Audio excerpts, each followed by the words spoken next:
for joining us for Effingham High School's production of Life, Death, and Love in COVID, a socially distanced vintage radio show podcast. This is part 2 of a 3-part series that will continue tomorrow evening at 7 p.m. for the final part. If you have not listened to the first part of the show, you should go back and do that before listening to this. This show was written and produced by the students themselves as a fundraiser for their theater program. All donations can be made to the EHS office with the notation of podcast. We are asking the community to help support our program as we work our hardest toward regaining all that we lost last spring when our production of Willy Wonka was shut down 3 days before opening due to COVID-19, thus becoming a financial devastation to our program. Any support you can give would be greatly appreciated. And with that all said, sit back and relax as you listen to part 2 of Life, Death, and Love in COVID. As we enter this new phase of our story, we find our family testing the new waters. It is all well and good to say that you are going to try something out, but it is an entirely different beast when you actually have to engage. Our father is trying his hand out at parenting, and let's just say it may not be all that smooth sailing. But even a stubborn teenager may be able to see how hard he is trying. We find him in the kitchen attempting to make some dinner. Hey, honey. Yeah? I'm making dinner. You hungry? Always. What are you having? I made some homemade burgers, just like you loved back home. You made homemade burgers just for me? Well, of course I did. Just like we used to do back home.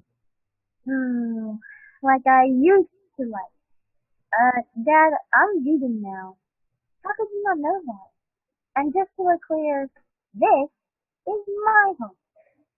Well, I mean, yeah, of course it is. I was just saying that, well, now I know. But I also made some mac and cheese, so that's okay for you to eat, right? I can't eat mac and cheese either unless it is vegan mac and cheese.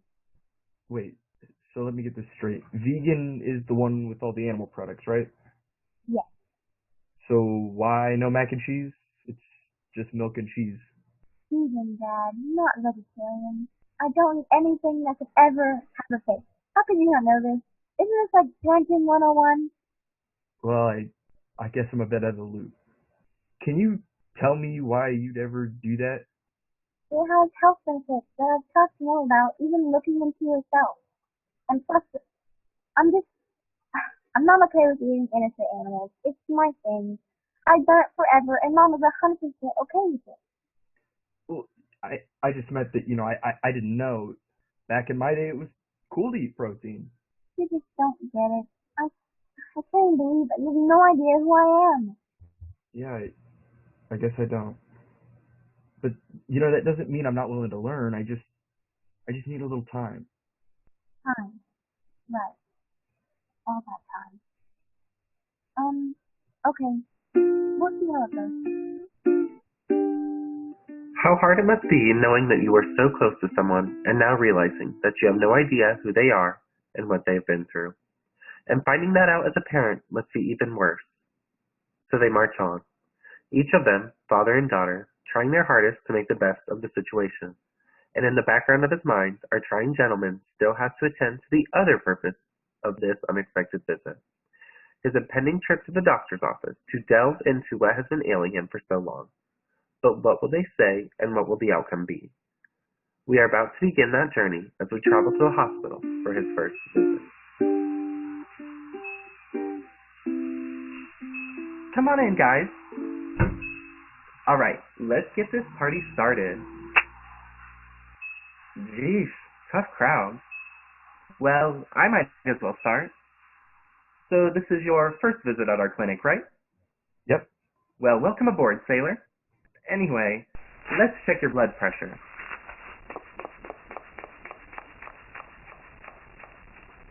Well, the pressure is kind of high.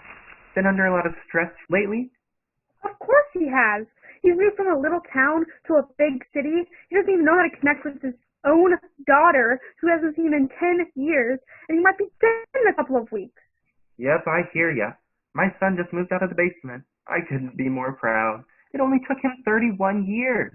It took my sweet boy all that time to move out of my old basement. So proud. So proud. Anyways, let's check your reflexes. And your eyes and all that jazz. So, when's the doctor gonna be in here? Oh, any minute now. I just need to finish up this stuff. Alright.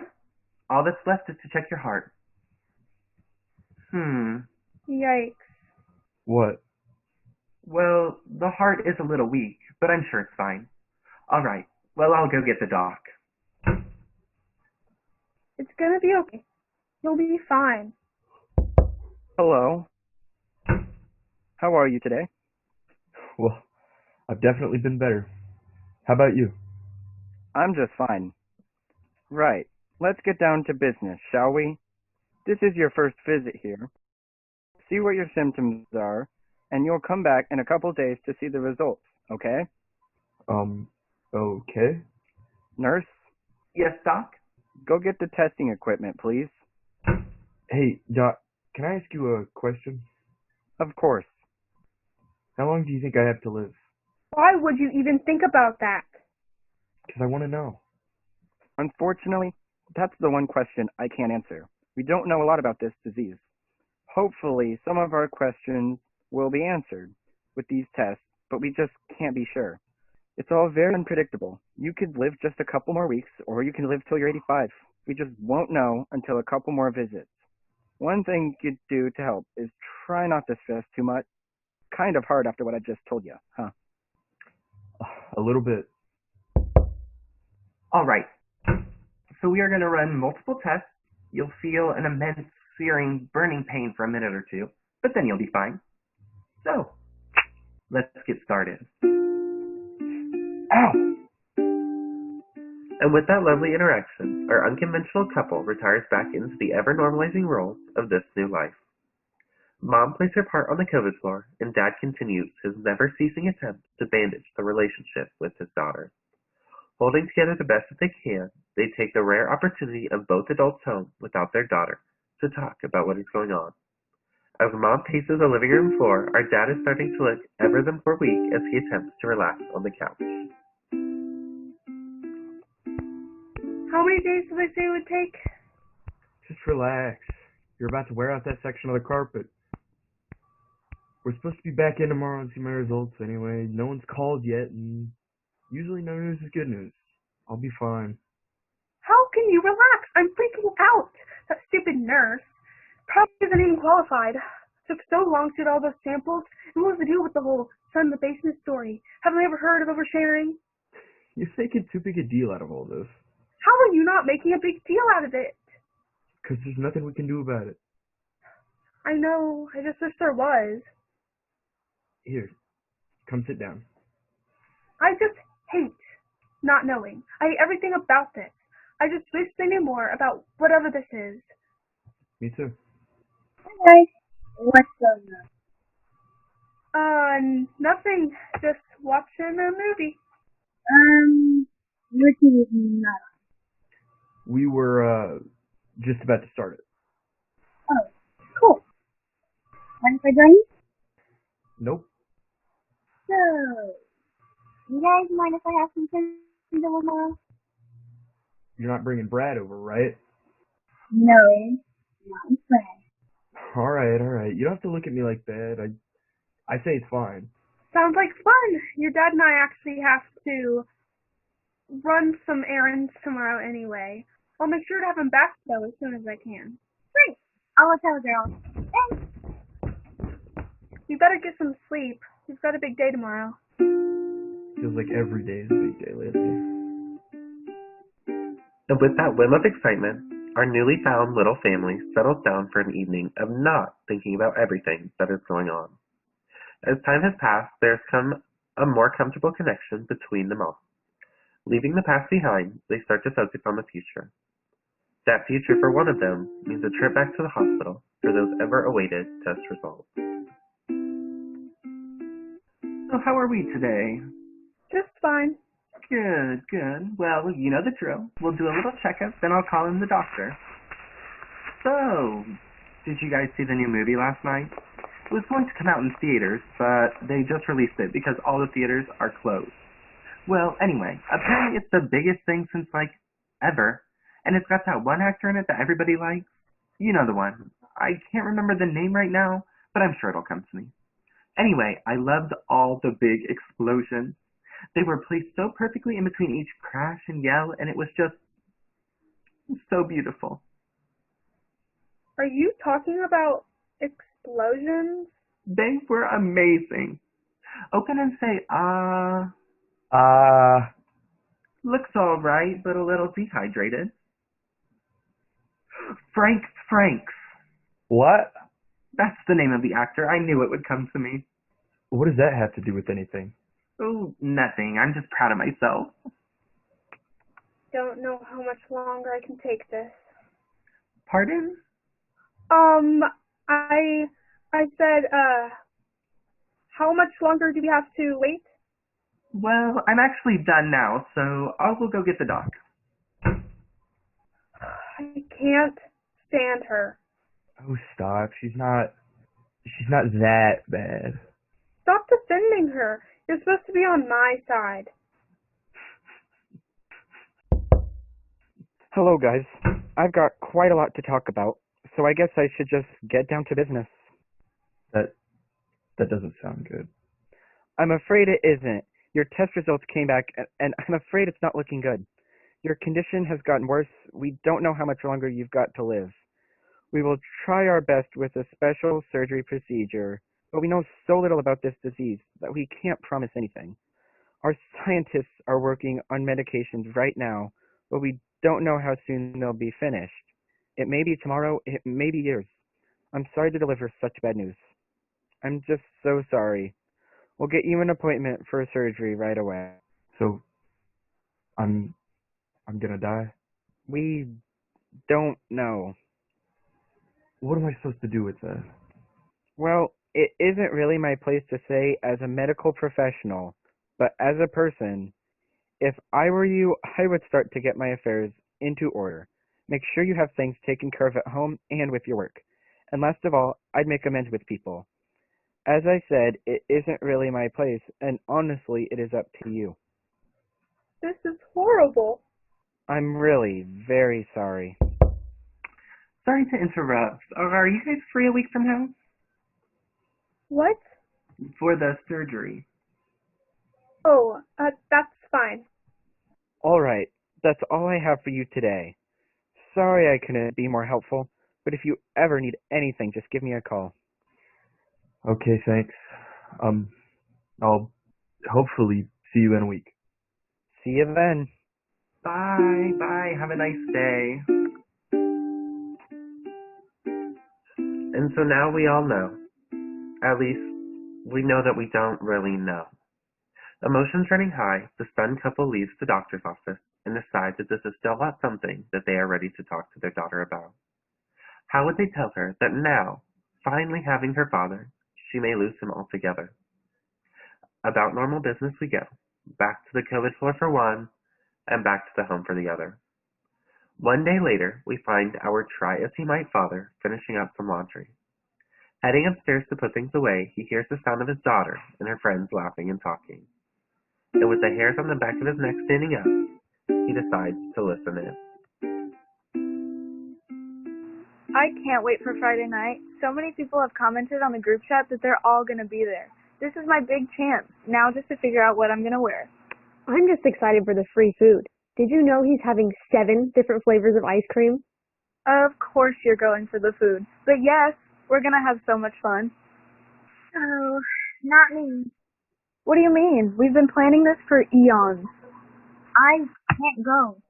Why? You know my dad? No. Or one that lives in the country? No. Me neither. But he's living with me and my mom now, so I have to spend time with him. Mom's idea, not mine. He's living with you? For how long? No idea. He just showed up one day. Well, he better get lost soon. We need you for this plan to work. If he's here and we can't stay here and get out, then what am I supposed to do? It's not like I can tell my mom I'm staying with another friend whose mom works the COVID floor and is gone all night. We would have a curfew or just not be able to go. Yeah, stupid virus. We can't go without you. Besides, if you don't show up to Brad's party, you know he's going to be crushed. Brad's party? What is this about stupid Brad?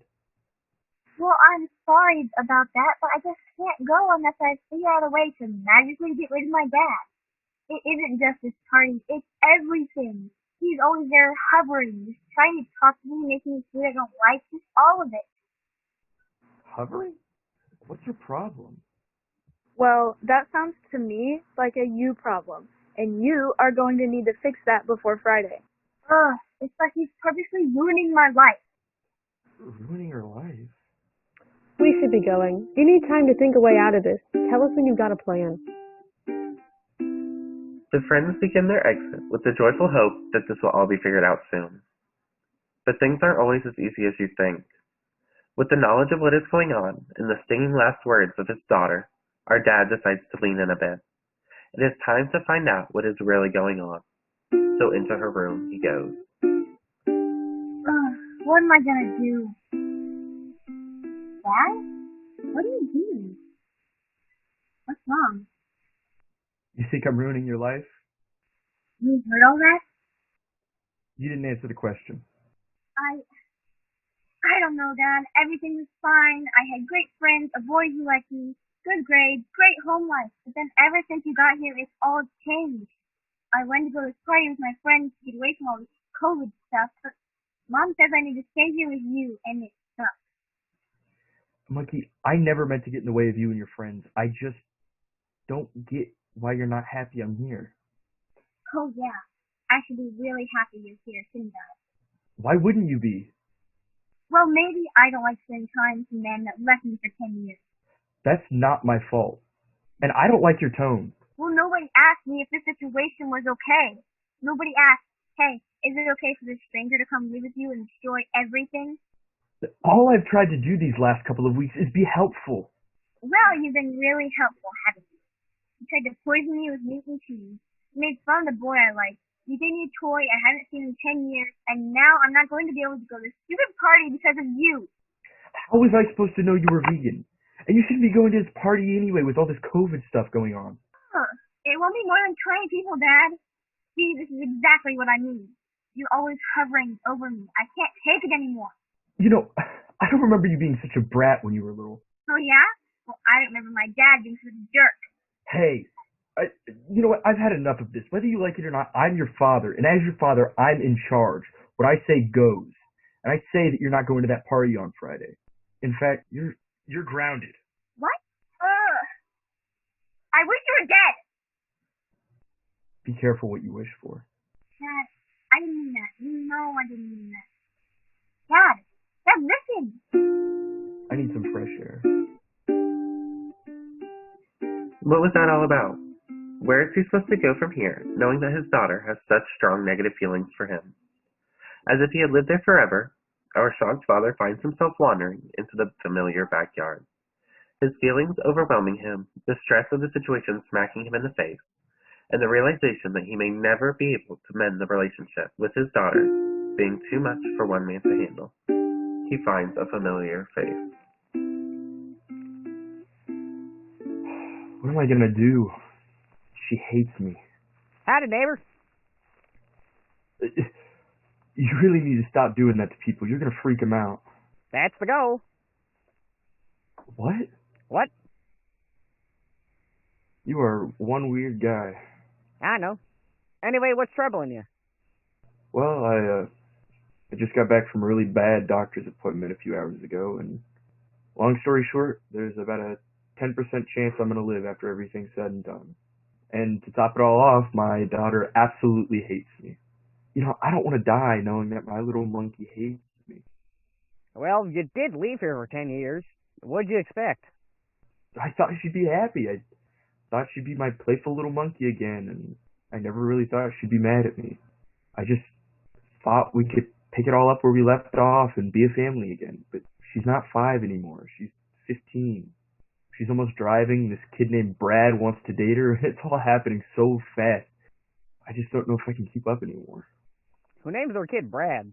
See, that's what I said, but that's not the point. You know, people always said that teenagers were moody and didn't like spending time with their family, and, well, they were right. I have no idea how to even talk to her. Just wanted to know that I love her with all my heart, but she won't even talk to me. I should just stop trying. The more I try, the more she pushes me away. You know, my grandpa used to have a saying. He'd use it all the time. People never understood it. I'm just now getting what he meant all those years ago. And what? What was the saying? What saying? The saying you were just talking about? The saying your grandpa used all the time, the one no one got? What was it? Oh, yeah, that one. Well, he used to say, you can't eat soup without a spoon. That's so stupid. Of course you can eat soup without a spoon. Don't disrespect my grandpa! Oh, all I was trying to say is that, of course you can eat soup without a spoon. You could tilt the bowl or be a weirdo and use a straw. Yeah, but if you tilt the bowl or weird enough to use a straw, you miss all the meat and veggies at the bottom. They're the best part. I guess so, but what does all that have to do with me? I don't get why vegetable soup is so important right now. Well, neighbor, it took me 60 years to figure out what my grandpa meant. Let's see how long it takes you. I don't know if you haven't noticed, but I might not have 60 years. At this point, I'm not even sure that I have one. Well, you better hurry up then. See, you have to eat soup with a spoon. It's a must. If you just drink the broth, you're missing out on so many opportunities. It'd be like giving up. That's why you have to seize that spoon, and with that spoon you say, I'm not giving up. And eat those vegetables like a real man. You never give up. You never stop trying. Your daughter loves you. She just needs you to take that spoon. Seeing you was reminding of how you left. It's brought up all that pent-up sadness back. And that sadness has turned to anger. You need to fix it. How you do that, I don't care. But you need to do something. Only a fool would quit trying. Only a fool would give up a spoon. Thanks. I'll keep that in mind. I'll try my best. She's a good kid, buddy. Don't give up on her. She needs you to grab that spoon. I think I get the metaphor. Hey, my grandpa wasn't crazy. And believe it or not, I'm not entirely crazy myself. I don't know about all that. Well, I better get back to work. Wait, I'm retired. Well, I better go grab a spoon.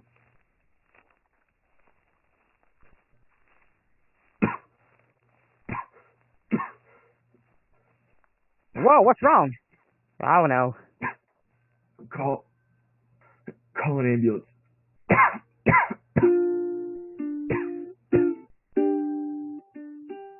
As the stress of the day proves too much for our struggling father, we leave you with all of the unanswered questions. There are so many ways that this situation can go. Will the neighbor get to the ambulance there in time? Is this part of the father's ongoing medical issue, or has something new happened? Will the daughter actually sneak out with her friends, and will she care what is happening right now in her very own yard? We can only hope that despite the strangeness of 2020, that life will not end in death. Maybe, just maybe, it will end in love. Life, Death, and Love in COVID is sponsored by Effingham's Baseball Card Connection, Brian Wimpy and Fieldcrest Homes, Don Pedro, Sandra Hinks, Amanda Swan Photography, Kids on the Block and Friends Educational Puppet Troupe from Decatur, Illinois, the Effingham Brew Company, and Chet Piotrowski Studios, with support from the Effingham Daily News, the Effingham Teotopoulos News Report, WXEF, and the Effingham Public Library. Thank you again for joining us for Part 2 of Life, Death, and Love in COVID. We would like to take this opportunity to thank our fearless program leader, Shannon Hinkle, for having the faith in us to pull this off. We'd also like to thank Mr. Jim Borelli for his ever-present words of wisdom. A huge shout-out to Joe Fothery for teaching us the ways of the podcast and helping us share our story through social media. We could not have done it without you. Lastly, a big ol' we appreciate you to Principal Kurt Roberts and the entire Unit 40 board for allowing us to do this show. It means so much to us that you were there when we needed you. Life, Death, and Love in COVID was written by Evie Ballard, Jonathan Coffin, Callista Denoyer, Ellie Macklin, Veronica Muma, and Jarrett Swan. Additional actors include Christian Dyson, Christopher Groupie, and Kyra Hazelton. Music by Callista Denoyer. Graphics by Ariel Rubin. I'm the director, Tracy Riley. Join us again tomorrow at 7 p.m. for Part 3, the final of Life, Death, and Love in COVID.